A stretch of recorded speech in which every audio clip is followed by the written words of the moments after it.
Hello friends, बुद्धिमत्ता चाचणी घड्याळ ह्या विषयावर आजच्या व्हिडिओमध्ये आणखी एक प्रश्न. याच्या आधीच्या व्हिडिओमध्ये सुद्धा काही सिंपल ट्रिक्स ह्या घटकावर किंवा ह्या घड्याळ या टॉपिकवर जे प्रश्न विचारलेले असतात तर त्यांची उत्तरं काही क्षणामध्ये किंवा सोप्या ट्रिक्स वापरून कशा पद्धतीने मिळवायची, तर त्याच्यासाठीचा व्हिडिओ बरेचसे आहेत. त्याची लिंक डिस्क्रिप्शनमध्ये देतो, तेही पहा. आजच्या व्हिडिओमध्ये आपण एक वेगळ्या प्रकारचा प्रश्न पाहणार आहोत, जो परीक्षेला बऱ्याचदा आपल्याला विचारलेला असतो. प्रश्न असा आहे, दुपारी 3:30 ते रात्री 10:30 पर्यंत मिनिट काटा तास काट्याला किती वेळा ओलांडेल? हे 4 ऑप्शन आपल्याला दिलेले असते. तर हा अगदी सोपा प्रश्न आहे, पण बऱ्याचदा आपल्याला त्या प्रश्नाचं उत्तर मिळवताना आपण सोपा प्रश्न कधी कधी अवघड करून पाहतो.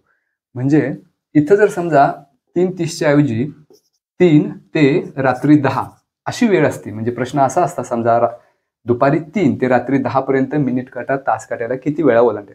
तर हे एकूण तास आहेत 3 ते 10 म्हणजे 7, म्हणजे तो 7 वेळा ओलांडेल. हे अगदी सोप्या पद्धतीने आपण काढू शकतो.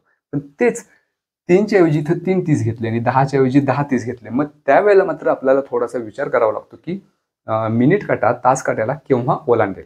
मग त्याच्यासाठी समजा एक अशा पद्धतीने घड्याळ आपण काढलं, ही वेळ झालेली 3:30, म्हणजे हा जो तास काटा आहे तो 3 आणि 4च्या मध्ये कुठेतरी असणार आहे आणि मिनिट काटा आहे तो 6 वर असणार आहे. आणि आता हा मिनिट काटा पूर्ण फिरून इकडे कधी येईल? ज्या वेळेला हा 12ला क्रॉस करेल तेव्हा. मग 12ला क्रॉस मिनिट काटा ज्या वेळेला करेल त्यावेळेला घड्याळात वाजलेले असणार आहे 4, म्हणजे 4 वाजल्यानंतर एकदा तास काट्याला मिनिट काटा क्रॉस करणार आहे. त्याच पद्धतीनं 5 वाजता पुन्हा एकदा दुसऱ्यांदा क्रॉस करेल, 6 वाजता 3 वेळा, 7 वाजता 4 वेळा क्रॉस करेल, 8 वाजता 5 वेळा क्रॉस करेल, 9 वाजता 6 वेळा क्रॉस करेल आणि 10 वाजता 7 वेळा क्रॉस करेल.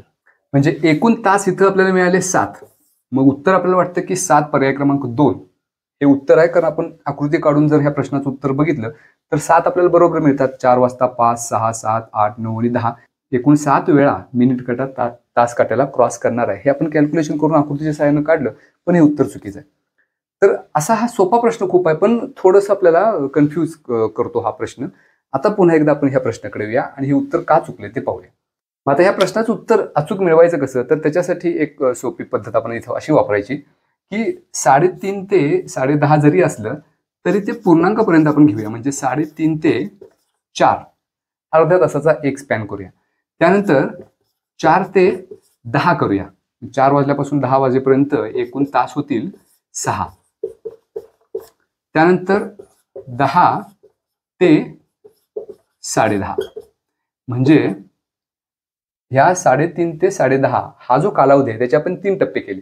पहिले अर्ध्या तासाचा, नंतर 6 तासाचा, पुन्हा अर्ध्या तासाचा, म्हणजे एकूण 7 तास झाले. म्हणून तो 7 वेळेला मिनिट काटा तास काट्याला ओलांडेल असं नाही. आता ह्याचे एक एक टप्पे आपण बघूया. 3:30 ते 4 वाजेपर्यंत, म्हणजे 3:30 वाजलेले असताना तास काटा हा 3 आणि 4च्या मध्ये असणार आहे आणि मिनिट काटा 6 वर असणार आहे. मग 3:30 ते 4 या कालावधीमध्ये हा मिनिट काटा तास काट्याला क्रॉस करेल का? तर करणार नाही. म्हणजे इथं किती वेळा त्यानं क्रॉस केलं मिनिट काट्यानं तास काट्याला? तर 0 वेळेला. त्यानंतर 4 ते 10 घेऊया.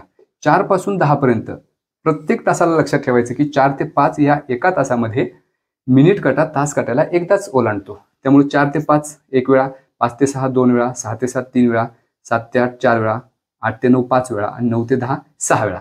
म्हणजे इथं 4 ते 10 या कालावधीमध्ये मिनिट काटा तास काट्याला 6 वेळा ओलांडेल. आणि आता शेवटचा स्पॅन आपला 10 ते 10:30, म्हणजे ज्यावेळेला 10 वाजलेले असतात त्यावेळेला तास काटा 10 वर असतो आणि मिनिट काटा 12 वर असतो. मग 10 ते 10:30 पर्यंतचाच कालावधी विचार करायचा. मग 10:30 वाजलेले असताना हा मिनिट काटा 12 वरून 6 वर येईल आणि हा तास काटा थोडंसं पुढे असणार आहे. म्हणजे हा तो ओलांडेल का? मिनिट काटा तास काट्याला ओलांडणार नाही. म्हणजे इथं 10 ते 10:30 या कालावधीमध्ये सुद्धा मिनिट काटा तास काट्याला ओलांडणार नाही, म्हणजे तो 0 वेळा ओलांडेल. मग हे 3 टप्पे केले. आता ह्या सगळ्यांची बेरीज करूया.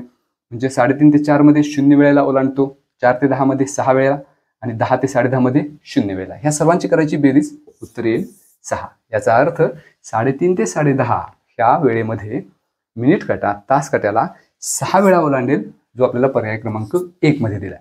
हे जर आपण आकृती काढून उत्तर मिळवायला गेलो तर मग अशी पहिल्या पद्धतीनं आपलं उत्तर चुकीचं मिळतं. आपल्याला 7 वेळेला तो मिनिट काटा तास काट्याला ओलांडेल असं उत्तर मिळत होतं, पण ते चुकीचं आहे. म्हणजे हा प्रश्न इतका सोपा जरी असला तरी सुद्धा थोडासा त्याच्यावर आपल्याला विचार करावा लागतो, तर त्या प्रश्नाचं बरोबर उत्तर आपल्याला मिळतं. नाहीतर बऱ्याचदा असे सोपे प्रश्न सुद्धा जे असतात ते आपण काही फसवे असतात. प्रश्न खूप सोपा असतो पण पर्याय अवघड असतात. त्यामध्ये हा एक 7वा पर्याय किंवा 7 हे उत्तर असणारा पर्याय आपल्याला दुसरा दिलेला आहे. त्यामुळे अशा पद्धतीचे जे प्रश्न आहेत त्यांचा बारकाईनं विचार करून त्या प्रश्नाचं उत्तर आपल्याला शोधता आलं पाहिजे.